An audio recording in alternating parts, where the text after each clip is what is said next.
দুনিয়ার জীবন আমাদের কোনোটাই আমাদের ইচ্ছায় চলে না। দুনিয়াতে আসাও আমাদের ইচ্ছায় নয়, যাওয়াও ইচ্ছায় নয়। এক উর্দু কবি বলছিলেন, লাই হায়াত আয়ে কাজা লে চলি চলে।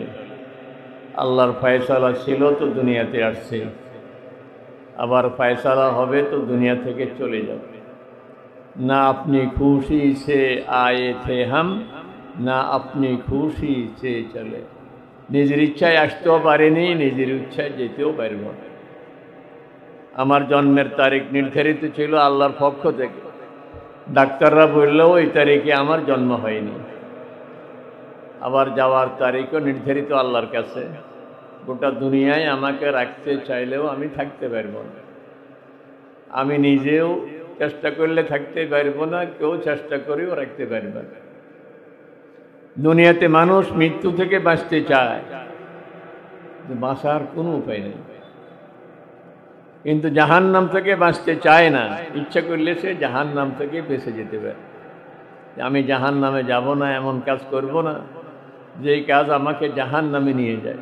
সাহাবায়ে কেরাম এসে জিজ্ঞেস করতেন, ইয়া রাসূলুল্লাহ দুল্লানি আলা আমালি ইউদখিলুনিল জান্নাহ ওয়া ইউবাইদুনি আনিন নার। ইয়া রাসূলুল্লাহ, আমাকে এমন আমল বলে দেন যে আমল আমাকে জান্নাতে পৌঁছিয়ে দিবে, যে আমল আমাকে জাহান্নাম থেকে দূরে সরিয়ে রাখবে। রাসূল সাল্লাল্লাহু আলাইহি ওয়াসাল্লাম বলে দিতেন, এই আমল করো, জান্নাতে যেতে পারবে, জাহান্নাম থেকে বাঁচতে পারবে। এই জন্য আমি ইচ্ছা করলে জাহান্নাম থেকে বাঁচতে পারি, কিন্তু মৃত্যু থেকে বাঁচার কোনো উপায় আমার নাই। আমরা সবাই চেষ্টা করি মৃত্যু থেকে বাঁচতে। এই মুহূর্তে কেউ অসুস্থ হয়ে গেলে তাকে ভোলা, ওখান থেকে ঢাকা, সুবিধা থাকলে ইন্ডিয়া, আরও বেশি অর্থ থাকলে সিঙ্গাপুর, ব্যাংকক দৌড়াদৌড়ি ছুটাছুটি করবে। কিন্তু শেষ পর্যন্ত এই লোকটাকে কি বাঁচানো যাবে? কি বলেন? কোনো উপায় নেই। যাচ্ছি কোথায় আমরা? দুইটাই ঠিকানা।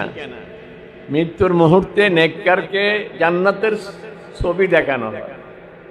এই জন্য সে খাটিয়াতে উঠে বলতে থাকে, কাদ্দেমুনি কাদ্দেমুনি, কেন আমি তো আমার ঠিকানা দেখে ফেলছি। ওই জান্নাতি জান্নাতের ঠিকানা দেখে ফেলছে, এই জন্য তাড়াতাড়ি করতে বলে, আমাকে তাড়াতাড়ি নিয়ে যাও। তোমরা খামাখা আমার লাশ সামনে রেখে এসব বক্তৃতার দরকার নাই, আমার জান্নাতের বিছানা অপেক্ষা করতেছে। বলে কাদ্দেমুনি কাদ্দেমুনি, আমাকে নিয়ে চলো, আমাকে নিয়ে চলো। আর জাহান্নামীকে জাহান্নামের ঠিকানা দেখানো হয়েছে মৃত্যুর সময়, যার কারণে সে বের হইতে চায়নি। যার কথা আল্লাহ তাআলা বলেন, ওয়ালাউ তারা ইযিয যালিমুনা ফী গামারাতিল মাউত ওয়াল মালাইকাতু বাসিতু আইদিহিম আখরিজু আনফুসাকুম আল ইয়াওমা তুজজাউনা আযাবাল হুন বিমা কুনতুম তা'মালুন। আল্লাহ তাআলা বলেন, লোক আমার রাসূল যদি দেখতেন ওই সিনারি, ওই দৃশ্য, জালেম আর পাপীরা, গুনাহগাররা, জাহান্নামীরা মৃত্যুর সময় পালাইতে শুরু করবে, আর ফেরেশতা বলবে যে জীবনটা আমাদের হাতে তুলে দাও, পালিয়ে কোনো লাভ নাই। শেষ পর্যন্ত পিটাইয়া, পা থেকে পিটাইতে পিটাইতে তার নাক মুখ দিয়ে তার রুহটা বের করে নিয়ে যায়। এই জন্য ও তো জাহান্নাম দেখি ফেলছে। এই জন্য খাটলিট করে যখন নেওয়া শুরু করে, খাটিয়াই করে নেওয়া শুরু করে, হাদিসে আসছে যে সে চিৎকার দিতে থাকে, ইলা আইনা তাযহাবুনা বি, আরে তোমরা আমাকে কোথায় নিয়ে যাচ্ছ? আমার জন্য যে কি ভয়াবহ অবস্থা অপেক্ষা করতেছে, বিপদ অপেক্ষা করতেছে, তোমরা কেউ জানো না। রাসূল সাল্লাল্লাহু আলাইহি ওয়াসাল্লাম বলেন, জিন ইনসান ছাড়া সবাই কিন্তু সে চিৎকার শুনে। যদি মানুষ চিৎকার শুনতো তাইলে তার আত্মীয় স্বজনকে দাফন করতো না, কারণ সে এমন চিৎকার দিতে থাকে। এই জন্য আমি যাচ্ছি কোথায়? আমার জন্য কি জান্নাতের সেই বিছানা অপেক্ষা করতেছে, না জাহান্নাম অপেক্ষা করতেছে? দিনই মাহফিলগুলো এই জন্য যে আমাদের গন্তব্য ঠিক আছে তো, গাড়ি ঠিক আছে তো। আমি যাব এক জায়গায়, উঠে বসিয়েছি আরেক গাড়িতে, খবরও নাই, বসে বসে মোবাইল টিপে। ওই যে বাস বলতেছে এখন ওই জায়গা সে খবর নেই। সময় মতো বাস যখন বলে যে ভাই নামেন, এটাই আমাদের শেষ স্টপেজ, এখন বলে ভাই এটা কোন জায়গায়, যে এটা তো অমুক জায়গা, এটা হইল উল্টা দিকের কোনো এক জায়গা আর কি। আপনাদের দিকে বাস কোন দিক থেকে কোন দিকে যায় আমার জানা নাই, আমাদের ওইদিকে তো সব স্থল, এদিকে সব জায়গায়। ভোলা থেকে কি সরাসরি ঢাকার বাস আছে? এখন সময় মতো সে বলে যে ভাই এখানে আসলাম কি করি, আমি তো এখানে যাব না, আমি তো যাব ঢাকায় বা আমি যাব চিটাগাং, এখন আপনি কোন জায়গার কথা বলছেন? বলে যে আপনি এতক্ষণ কইছিলেন, কই যে আমি খেয়াল করে নেই, মোবাইল টিপছিলাম, এই জন্য কোনখান দিয়ে কোন স্টেশন পার হয়ে গেছে খবর ছিল না। অনেকেই এমন আছে যে জুমার দিনে মসজিদে জুমার নামাজের আগে ইমাম সাহেবের বয়ানগুলি শোনার মতো সময় ওনার হয় না, উনি সব সময় দেরিতে যায়, সবার আগে মসজিদ থেকে বের হয়ে যায়। ওনার আশপাশে কোনো মাহফিল হইলে ওই মাহফিলে যাওয়ার উনি সুযোগ পান না, উনি খুব ব্যস্ত মানুষ।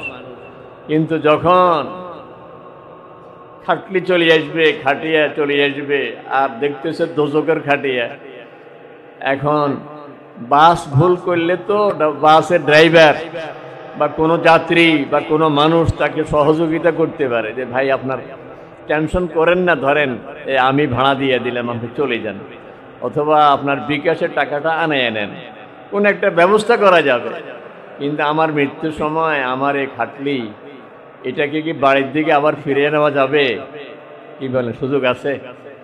আমি অনেক সময় বলি যে অনেক সময় আমাদের যুবকেরা, ছেলেরা, ভাইয়েরা বিদেশ থেকে এসে কাগজপত্র, টিকিট, পাসপোর্ট বা জরুরি কিছু মায়ের কাছে জমা রাখে, আম্মু এটা রাখেন, যাওয়ার সময় কাজে লাগবে। এখন যাওয়ার দিন বাবা সহ রওনা দিয়েছে একসাথে, বাবাই কদ্দুর গিয়ে জিজ্ঞাসা করে, রে তুই রুমের চাবি দেখছিলাম মায়ের কাছে রাখছিলি, চাবি কি নিছ? তো এখন বলে যে না আব্বু ওটা তো ভুলে গেছি। তো গাড়ি তো কাছাকাছি আছে, এখনো এই ভোলা যায় না, ইরিশা যায় না বা ঢাকার যায় না, কাছে আছে। কয় যে ড্রাইভার ভাই একটু ঘুরে নেন, চাবিটা তো লাগবে আমার, কেন হয় ওখানে গিয়ে আমি রুমে ঢুকবো কি করে। আর যদি দূরে কোথাও চলে যায় তুই বলে যে থাকুক, এখন আর ওই চাবির জন্য গেলে ফ্লাইট মিস হয়ে যাবে, আমার লঞ্চ মিস হয়ে যাবে, এখন থাকুক, ওখানে গিয়ে বিকল্প চাবি বানিয়ে নিব, না হয় তালা এটা ভাঙি ফেলবো, তালা আরেকটা লাগিয়ে নিব। তাহলে তিন পথ, হয়তো গাড়ি ঘুরানো, না হয় বিকল্প চাবি বানানো, না হয় তালা ভাঙ্গা। এখন যার জানাজা আমি পড়তেছি, এই লোকটার হাতে বেহেশতের চাবি আসেনি। আমরা তো সবাই বলতেছি আল্লাহ তারে জান্নাতের উচ্চ মাকাম দান করো, কিন্তু তো নামাজে পড়ে নেই, তো তো জান্নাতের চাবি নাই। তাহলে ওরে কি একটু সপ্তাহখানিকের জন্য বাড়িতে রাখি দিব নাকি? খাটলিটা আবার বাইর ঘরের দিকে নিয়ে যাব নাকি, যে চাবিটা নিয়ে নাকি, নামাজটা নিয়ে নাকি? সুযোগ আছে? যদি বলে যে না চাবি লাগবে না, জান্নাতে ঢুকার আগে দিয়া বিকল্প চাবি হাসর ময়দানে পাওয়া যায়, যারা নামাজ পড়ে যায় নাই, জান্নাতের চাবি নাই, ওখানে চাবি পাওয়া যাবে, আছে এরকম কোনো ব্যবস্থা? নাকি জান্নাতের তালা ভেঙে ঢুকি যাব আমি? কোনো সুযোগ আছে? এই জন্য এই মাহফিলে বসলে বুঝ হয় যে আমার অবস্থাটা কি। রাসূল সাল্লাল্লাহু আলাইহি ওয়াসাল্লাম দুনিয়ার এই বিশৃঙ্খল সমাজকে, উচ্ছৃঙ্খল মানুষগুলোকে, এই একবারে মানবতার একবারে সর্বশেষ পর্যায়ে যে জাহিলিয়াতের যুগের এই লোকগুলোকে ঠিক করার জন্য জীবনের প্রথম যে ওয়াজ করছিলেন, ও দুনিয়ার মানুষ, ইন্নাকুম তামুতুনা কামা তানামুন ওয়া তুবআসুনা কামা তাস্তাইকিজুন, যেভাবে ঘুমাও এভাবে মরে যাও। এটা হিন্দু, বৌদ্ধ, খ্রিস্টান, ইহুদি সবাই বিশ্বাস করে যে ঘুম আর মওত এক সেম। কিন্তু পরের কথাটা বলতেছেন ওয়া ইন্নাকুম তুবআসুন কামা তাস্তাইকিজুন, কিন্তু মনে রাখবে ঘুম থেকে যেভাবে জেগে উঠো, কবরের থেকে হাসর ময়দানে তোমাকে উঠতে হবে। তুমি ঘুম থেকে যেভাবে উঠে যাও, কবর থেকে তোমাকে উঠা লাগবে। এই কথা বলার সঙ্গে সঙ্গেই মক্কার সে বড় কাফের আস ইবনে ওয়াইল সে ছুটে গেছে, পুরান কবরের একটা পুরান হাড় নিয়ে আসছে আর বলে মাইয়ুহিল ইযামা ওয়া হিয়া রামীম, এই পচা হাড়, এটার থেকে আবার মানুষ কিভাবে হবে? আল্লাহ তাআলা বলেন যে আওয়ালাম ইয়ারাল ইনসান আন্না খালাকনাহু মিন নুতফা, ভুলে গেছে নাকি? তাকে আমি বানাইলাম কি দিয়ে? ফাইদা হুয়া খাসিমুম মুবিন। সে আবার তর্ক করতে আসে আর বলে ওয়াদরাবা লানা মাসালাম ওয়া নাসিয়া খালকা। সে হাড় দিয়া সবাইকে দেখায় নিজের সৃষ্টির কথা সে ভুলে গেছে। সে বলতেছে পচা হাড় থেকে মানুষ কিভাবে তৈরি হবে? আপনি বলে দেন কুল ইউহ্যিহাল্লাযী আনশাআহা আউওয়ালা মাররা। এটা ছিল রাসূল ইসলামের জীবনের সর্বপ্রথম ওয়াজ, সর্বশেষ ইসলামের ওয়াজ। ইন্তেকালের 7 দিন আগে অথবা 9 দিন আগে, 7 দিন বা 9 দিন আগে কোরআনের যে আয়াত নাযিল হয়েছে সূরা বাকারার 281 নম্বর আয়াত, সূরা বাকারার 281 নম্বর আয়াত রাসূল ইসলামের জীবনের সর্বশেষ আয়াত। এরপরে জিবরাইল আলাইহিস সালাম কোরআনের আয়াত নিয়ে আর জমিনে আসেননি। এটাই ছিল সর্বশেষ আয়াত, সূরা বাকারার 281 নম্বর আয়াত। আল্লাহ তাআলা বলেন ওয়াত্তাকু ইয়াওমান তুরজাউনা ফীহি ইলাল্লাহ সুম্মা তুওয়াফা কুল্লু নাফসিন মা কাসাবাত ওয়া হুম লা ইউযলামুন। প্রথম ওয়াজ, সর্বশেষ ওয়াজ। ওয়াত্তাকু ইয়াওমান, ওই দিনের কথা ভয় করো। তুরজাউনা ফীহি ইলাল্লাহ, যেদিন তোমাকে আল্লাহর সামনে হাজির হতে হবে। সেদিন ইয়াওমা লা ইয়ানফাউ মালুন ওয়ালা বানুন, সেদিন কোনো দাফট চলবে না। আমার ক্ষমতা থাকবে না, আমার সম্পদ থাকবে না, আমার জনবল থাকবে না, কিছুই থাকবে না আমার সাথে। ওয়ালাকাদ জিতুমুনা ফুরাদা কামা খালাকনাকুম আউওয়ালা মাররা। আল্লাহ তাআলা বলেন এখন কিভাবে আসছো আমার কাছে? যেভাবে দুনিয়ায় গিয়েছিলে ওইভাবে আসছো। যাওয়ার সময় যেরকম একেবারে খালি হাত ছিলে, এখনো এইভাবে খালি আসছো। কিন্তু যাওয়ার সময় তো নিষ্পাপ ছিলে, কিন্তু এখন তো গুনার বোঝা নিয়ে আসছে। ফ্রেশ ছিলাম একেবারে। 15 বছর পর্যন্ত ফেরেশতাদেরকে আল্লাহ তাআলা অফ করে রাখছে। ও দুষ্টামি টুষ্টামি যা করে লেখার দরকার নাই, করো। খেলতেছে কিছু, সীমার বাইরেও খেলতেছে, খেলো। কিছু ফাগলামি সাগলামি করতেছে, করো। কিন্তু যখন আমি বালেগ হয়ে গেছি, প্রাপ্ত বয়স্ক হয়ে গেছি, কলম চলা শুরু করছে। ডাইন কান্দে আর বাম কান্দে 2 জন লেখা শুরু করছেন। আল্লাহ তাআলা নিজ মেহেরবানিতে ডাইন কান্দের জনকে আমির বানাইয়া দিছেন। আমি গুনাহ করলে বাম কান্দের জনে লিখতে পারে না। ডাইন কান্দের জনে বলে ওয়েট, একটু অপেক্ষা করো, দেখি যদি তওবা করে তো লেখার দরকার নেই, বরং তওবা করার কারণে সেখানে নেক লেখা হয়ে যায়। কিন্তু যখনই আমি নেক করি সুবহানাল্লাহ বলি, বলেন না কি বলি? সুবহানাল্লাহ। এটার জন্য বাম কাঁধের জনকে জিজ্ঞেস করতে হবে না কিরে লিখবো নি সুবহানাল্লাহ, সাথে সাথে লেখা হয়ে গেছে। ঘর থেকে মসজিদে যাচ্ছেন, বলতে বলতে যান সুবহানাল্লাহি ওয়া বিহামদিহি, সুবহানাল্লাহি ওয়া বিহামদিহি, সুবহানাল্লাহি ওয়া বিহামদিহি। শুধু এতটুকু। যদি এর দূর 100 বার কেউ বলে, রাসূল সাল্লাল্লাহু আলাইহি ওয়াসাল্লাম বলেন সমুদ্রের ফানা বরাবর গুনাহও যদি তার আমলনামায় জমা হইয়া থাকে, আল্লাহ তাআলা সব মাফ করে দেন। তো সহজ। ঘর থেকে মসজিদে যেতে 100 কদম লেগে যায়, আরো বেশিও লাগে। সুবহানাল্লাহি ওয়া বিহামদিহি পড়তে মানে খুব সহজ। আর এই জিকির সম্পর্কে তো আল্লাহ রাসূল বলছেনই, উচ্চারণ খুব সহজ, পাল্লাতে খুব ভারী, আল্লাহ তাআলার কাছে খুব দামি। একটা হলো সুবহানাল্লাহি ওয়া বিহামদিহি, আর পুরোটা পড়লে তো আরো ভালো। এজন্য সেদিন কিছুই চলবে না, আমার কোনো দাফট নেই, কোনো ক্ষমতা নেই। আল্লাহ তাআলা অন্য জায়গাতে বলে দিয়েছেন ইয়া আইয়ুহাল্লাযীনা আমানু ইয়া আইয়ুহান নাসুত্তাকু রাব্বাকুম ওয়াখশাউ ইয়াওমান লা ইয়াজজি ওয়ালিদুন আন ওয়ালাদি। ও দুনিয়ার মানুষ, তুমি ইহুদি হও আর নাসারা হও, খ্রিস্টান হও আর হিন্দু হও, যেই হও, সৃষ্টি করছি তোমাকে আমি। তোমার রাসূল মুহাম্মদ সাল্লাল্লাহু আলাইহি ওয়াসাল্লাম তুমি মানো আর না মানো, তোমার চলার নিয়ম নীতি সংবিধান সব কিছু আল কোরআন, তুমি মানো আর না মানো। আমাদের খালেক আল্লাহ। যে আল্লাহকে স্বীকার করে না তার খালেক কে? বলেন না। তারে সৃষ্টি করছে কে? এর ষষ্ঠ আল্লাহ। স্বীকার না করলেও খালেক তো আর ভিন্ন আর কেউ নেই। হাল মিন খালিকিন গায়রুল, আল্লাহ বলেন আর কোনো খালেক আসেনি তোমাদের।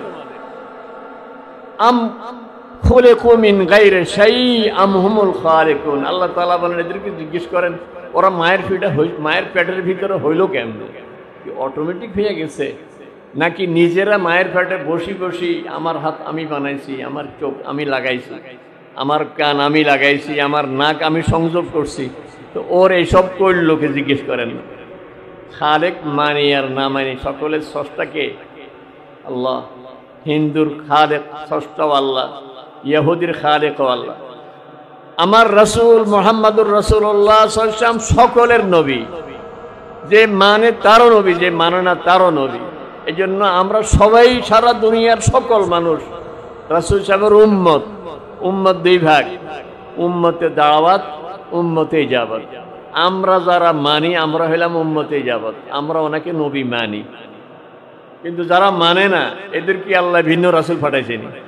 কথা এদের জন্য এটাই যে শান্তির লাইন, কবর থেকে আযাব থেকে বাঁচার লাইন, হাসরের ময়দানে বাঁচার লাইন, দুনিয়ার এই জীবনও সুখ শান্তির লাইন, যেটা সেটা আল্লাহ তাআলা রাসূল সাল্লাল্লাহু আলাইহি ওয়াসাল্লামের মাধ্যমে বলে দিয়েছেন। এর বিকল্প আর কোনো পথ কারোর জন্য নাই। ইন্নাদ দীন ইনদাল্লাহি, দিন মানে জীবন বিধান, আজরুন ইলাহিয়ুন সায়কুল লিযাবিল উকুল বিখতিয়ারিহুল মাহমুদ ইলাল খায়রি বিজাত। আমাদের মাথা নুরুল আনোয়ার ইবারত। দিন কি? দিন হলো আল্লাহ প্রদত্ত একটা জীবন বিধান, যেটা মানুষকে কল্যাণের দিকে নিয়ে যায়, জোর করে নয়, স্বেচ্ছায়।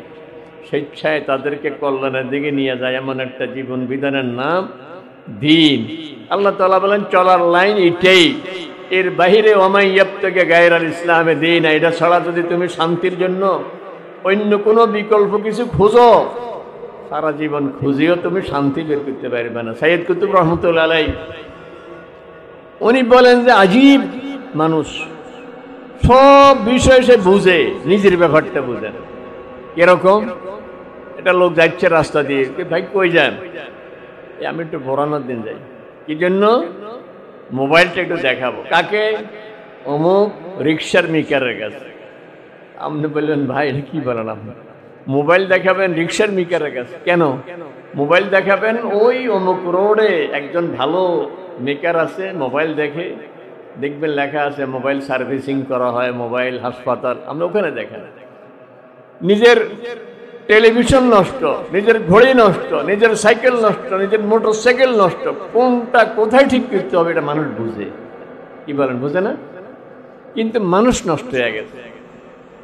ছেলে আমার আচরণ সুন্দর করে না, মেয়ে সুন্দর চলে না, আমার ভাইয়ের লোকগুলি ভালো চলে না, আমার দেশের মানুষ উল্টা পাল্টা চলে, আমার শাসকরা উল্টা চলে, আমার বিচারকরা উল্টা চলে। মানে যে যাকে দায়িত্ব দিয়ে, যারা কন্ট্রাক্টারি দেওয়া হয় রাস্তার টাকা পুরোটাই খাই ফেলে।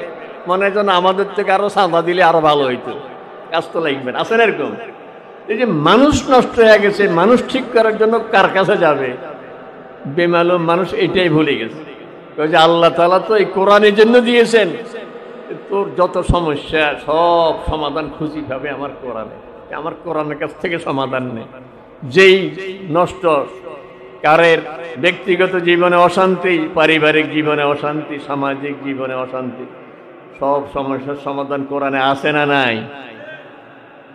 যেন আল্লাহ তাআলা বলেন ও দুনিয়ার মানুষ, ইত্তাকু রাব্বাকুম, আল্লাহকে ভয় করো। তুমি হিন্দু হও আর মুসলমান হও, তোমার রব কিন্তু আল্লাহ। ওয়াখশাউ ইয়াওমা, তুমি বিশ্বাস করো আর না করো। চার দল, এক দলের বিশ্বাস আখিরাত বলতে কিছুই নেই।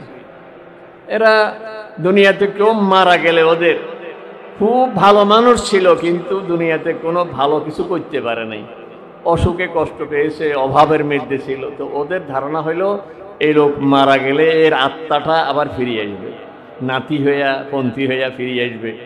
এই জন্য ওদের এই মুশরিকদের কেউ মারা গেলে পরে যদি এক নাতি খুব উচ্চশিক্ষিত, কলেজের প্রিন্সিপাল, জেলার প্রশাসক, এসপি, ডিসি কিছু হয়ে গেছে, তুই বলে দাদার আত্মা নাতি হয়ে আসছে, দাদা খুব ভালো ছিল, দাদায় ফল ভোগ করে যেতে পারে নাই, তো নাতি দাদার আত্মা নাতি হইয়া দুনিয়াতে আসছে।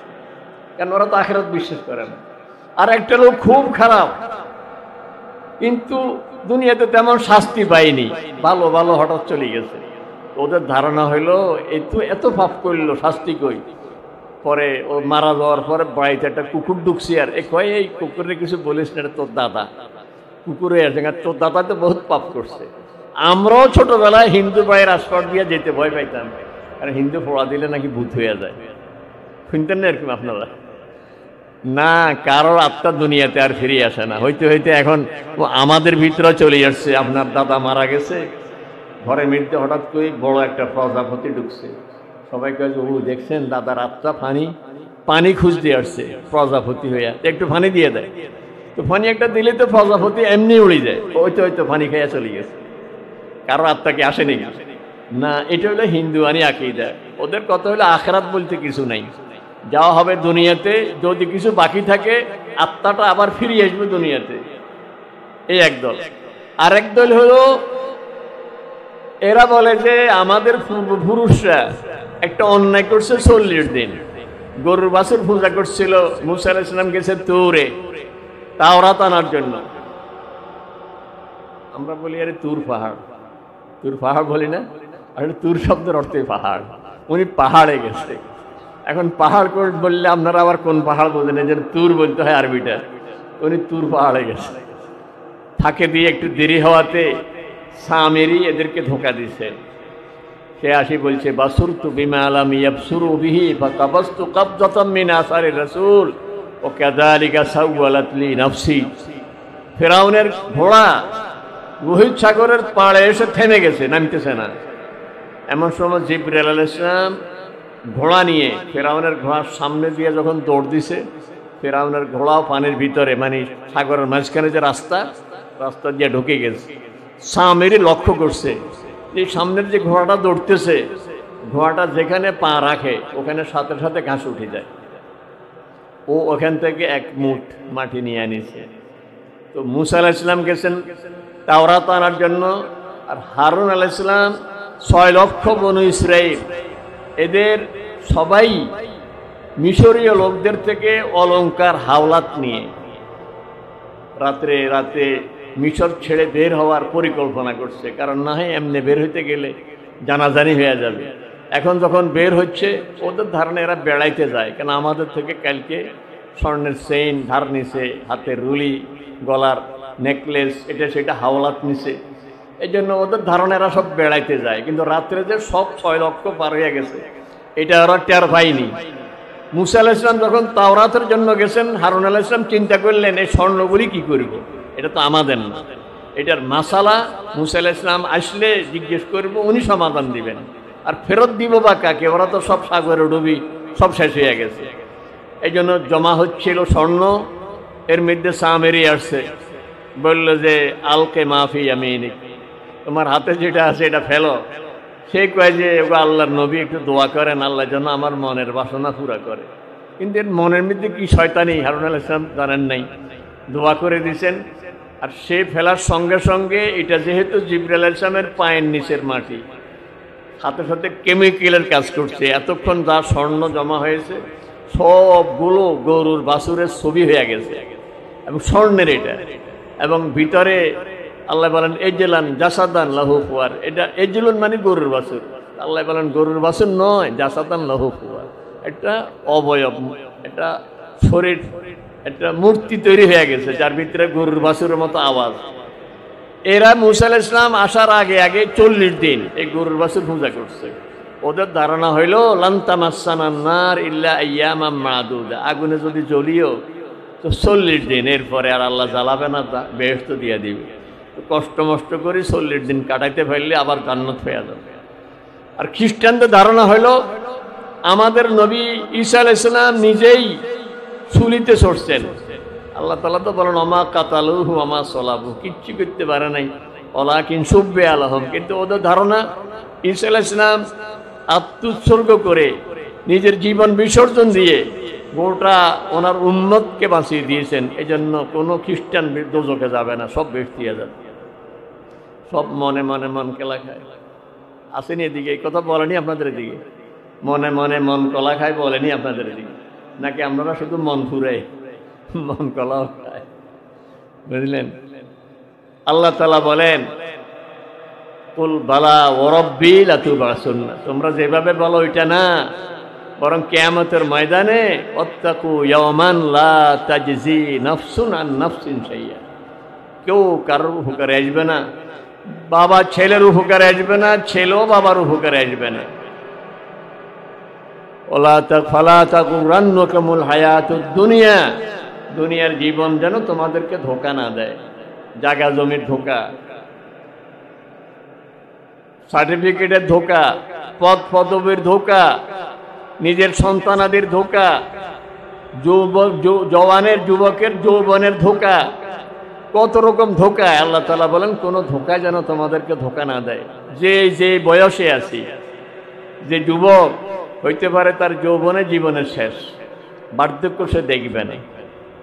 এখন যে লোক পড়তেছে এখনো, সে ভাবতেছে যে এখনো মাত্র পড়ালেখা করি, আমি অবশ্যই ভালো হয়ে যাব, আমি দোজখের লাইন ছেড়ে দিব, বেহেশতের লাইনে চলে আসবো। কারণ মিছিল দুইটা, আদম আলাইহিস সালাম থেকে শুরু করে এ পর্যন্ত দুইটা মিছিল যাচ্ছে। একটা মিছিল যাচ্ছে বেহেশতীদের মিছিল, আর একটা মিছিল যাচ্ছে দোজখীদের মিছিল। একজন মানুষ বুঝে যে আমার এই মিছিলটা দোজখীদের, কারণ আমি নামাজ পড়ি না, আমি মাহফিলে যাই না, আমি কোরআন তেলাওয়াত করি না, আমি মা বাবার খেদমত করি না, সব তো লাইন উল্টা, ওই মিছিলে চলে যাব আমি। এতে এখনো ছাত্র মানুষ, ছাত্র তো শেষ হয়ে গেলে যখন চাকরিতে ঢুকবো আমি একবারে ভালো হয়ে যাব। তাহলে ওর এই জীবন, ছাত্রত্বের জীবন তাকে ধোঁকা। যে চাকরিতে ঢুকছে সে চিন্তা করতেছে চাকরিতে ঢুকলাম মাত্র, এখন ডাইন বাম করে কিছু পয়সা জোগাড় করে নি, আগে বাড়িতে বিল্ডিং করে নি, কিছুটা ব্যাংক ব্যালেন্স তৈরি করে নি, এরপরে আমি আবার ডাইন মিছিলে, ডাইন কাতারে, বেহেশতীদের কাতারে চলে আসবো, একবার ভালো হয়ে যাবে। যে লোক বিয়েও করছে, চাকরিও হয়েছে, সে ভাবে যে আসলে আমার বয়স অত বেশি নয়। আপনারা যে দেখতেছেন আমার দাড়ি ফাঁকছে, চুল ফাঁকছে, এটা আসলে আমার বলে বায়ু চড়া। আসলে এরকম কিছু লোক আসলে আমার বয়স তত হয়নি, আমার বায়ু চড়া, আমার চাচা, আমার অমুক, ওদের এখনো চুল পাকে নাই, আমারটা পাকি গেছে, বায়ু চড়া, আমার বয়স আসলে তত হয় নাই। একবার আমার কাছে এক বুড়ো আসছে, ওই বুড়োর বিবি মারা গেছে, আর জানাজাটা আমি পড়াইছি। বুড়ো খুব উপরের লেভেলের মানুষ, মানে নিজে উপরে না হইলে ওর ছেলেরা খুব বাংলাদেশের খুব উপরের পর্যায়ে আর কি। জানাজাটা আমি পড়ছি। বুড়ো পরে আমার কাছে আসছে, আসি বলে যে হুজুর আমার বিবির জানাজা তো আপনি পড়াইছেন, আর আমার ছেলেরা আপনাকে কত ভক্তি করে এটা তো আপনি বুঝছেন, দেখছেন, হুজুর আপনি আমার একটা বিয়ে করাই দেন। আমি বললাম আপনার বয়স কত? 95। 95 বছর বয়স, আমার কাছে আসছে, তার একটা বিয়ে করাই দেন। আপনি করাইলে আমার ছেলেরা মেনে নেবে। আমি বললাম যে এই বয়সে আপনি বিয়ে করতে বলেন, আপনার এখন যে কোনো হাফেজি মাদ্রাসা, কোনো মাদ্রাসা যে ফোলাফান যে পড়ে ওখানে বসে থাকেন, ওরা তো কোরআন শরীফ পড়ে, সময় কাটবে, ভালো লাগবে, বিয়ে করলে খুব বিপদে পড়ে যাবে। ঠিক হুজুর আপনি কি বলেন, আমি কি দুর্বল হয়েছি নাকি? আমি এখনো সকালবেলায় 5 মাইল। আমি বললাম 95 বছর বয়স, এখনো সে মৃত্যু সামনে দেখে না। এই জন্য আল্লাহ তাআলা বলেন ফালা তাগুররান্নাকুমুল হায়াতুদ দুনিয়া, তোমার বয়সে তোমাকে আল্লাহ সুস্থ রেখেছেন। এই বয়সে, আমার এই বয়সে কত লোক বিছানায় পড়ে আছে, হাঁটতে পারে না, চলতে পারে না, আমাকে আল্লাহ তাআলা তৌফিক দিয়েছেন, সুস্থ রেখেছেন, এটাকে বড় নেয়ামত করি। আমি কিছু পুঁজি করিনি, কিন্তু এখনো আমি মৌতকে সামনে দেখি না, এখনো ভাবতেছি 95 বছর বয়স, আরো কিছু করিনি। আল্লাহ তাআলা বলেন ফালা তাগুররান্নাকুমুল হায়াতুদ দুনিয়া। দেখেন সেই মূসা আলাইহিস সালামের জমানায় একটা লোক সংসদ সদস্য, সে ফেরাউনের সাথে চলে, ভিতরে ভিতরে যে সে মুমিন, এটা কিন্তু ফেরাউনও জানতো না। ওয়াকালা রাজুলুম মুমিনুন ইয়াকতুমু ঈমানাহু, সে ঈমানদার, ঈমানের কথা গোপনে, সকল যুগে এরকম থাকে। আমাদের লক্ষ্মীপুরে একবার যে র্যাব, এরা আমাদের লক্ষ্মীপুরের খুব সম্মানী একজন মানুষ, ডাক্তার ফয়েজ সাহেব, এনাকে রাত্রে শহীদ করে ফেলছে, মেরে ফেলছে, মানে মর্মান্তিকভাবে। মারারও তো একটা ধরন আছে, এটা লোকের গুলি করে চলে গেছে, মরে গেছে, কিন্তু এই লোকটাকে ছাদে নিয়ে, নিজের ছাদে নিয়ে খুব পিটাইছে, 3 তলা ছাদ থেকে নিচে ফেলে দিয়েছে জীবন্ত, খুব কষ্ট দিয়ে মারছে। এই যে ঘটনাটা যেদিন ঘটছে, এর আগের দিন ও র্যাবের লোকে যারা মারার প্ল্যান করছে ওদের মধ্যে একজন, আপনি যে যত পাপই করো, এর ভিতরেও কেউ না কেউ আছে যে ভিতরে ভিতরে সব মোবাইলে রেকর্ড করে রাখছে। দেখবেন একসময় এগুলি সব বাঁচবে, সব দেখা যাবে, বিচারের সময় প্রকাশ পেয়ে যাবে কে কোথায় কি গোপনে করছে। ফেরাউন চিন্তাও করেনি, ফেরাউন সিদ্ধান্ত নিচ্ছে, সংসদে মিটিংয়ে পাশ হয়ে যাচ্ছে মুসা আলাইহিস সালামকে শহীদ করে দেওয়া, মারা হবে। তখনই এক লোক ওখানে ওই দলের ওয়াকালা রাজুলুন মুমিনুন মিন আলে ফেরাউন, সেই ফেরাউনের দলের সে দাঁড়িয়ে গেল। সে বলল, আতাকতুলুনা রাজুলান আন ইয়াকুলা রাব্বি আল্লাহ। এই তোমরা এটা কি সিদ্ধান্ত নিচ্ছ? এই লোকটার অপরাধ কি?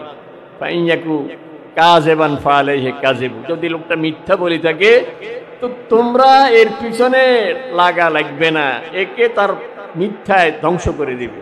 আর ওয়াইন ইয়াকু সাদিকান ইউসিবকুম বাদুল্লাযী ইয়াইদুকুম, আর ইনি যদি সত্যবাদী হয় তাহলে উনি যে সমস্ত কথা বলছে তোমাদেরকে আযাব গজবের, আল্লাহর আযাবের, সহসা তোমরা গজবে শেষ হয়ে যাবে।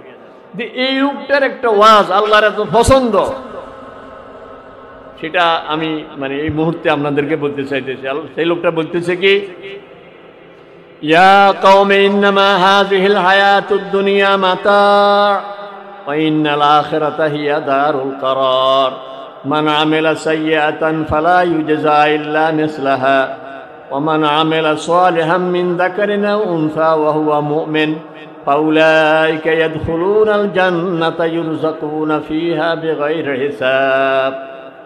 ফেরাউনের দলের লোক, ফেরাউন জানতো না সে ভিতরে ভিতরে মুমিন। এই লোকটার ওয়াজ সেদিন ফেরাউনের সেই সংসদে দাঁড়িয়ে, রাজ দরবারে দাঁড়িয়ে সে যে ওয়াজটা করছে, বলতেছে, ইয়া কওমে, ও আমার জাতি, ইন্নামা হাযিহিল হায়াতুদ দুনিয়া মাতা, তোমরা কিসে এত লাফাও, এত টক্কো কা, এত লাফাও কা, এত ফাউল দাও কা? দুনিয়ার জীবন এই ক্ষমতায়, দুনিয়ার মানে মনে হয় যেন এর উপর আর কেউ নাই। মুহূর্তের মধ্যেই, আধা ঘন্টা পরে, 1 ঘন্টা পরে আর কিছুই নেই। জীবন এরকম না? একজন লোক কত শক্তিশালী, কতক্ষণ পরে মরে রয়েছে, যার কোনো রোগ নাই।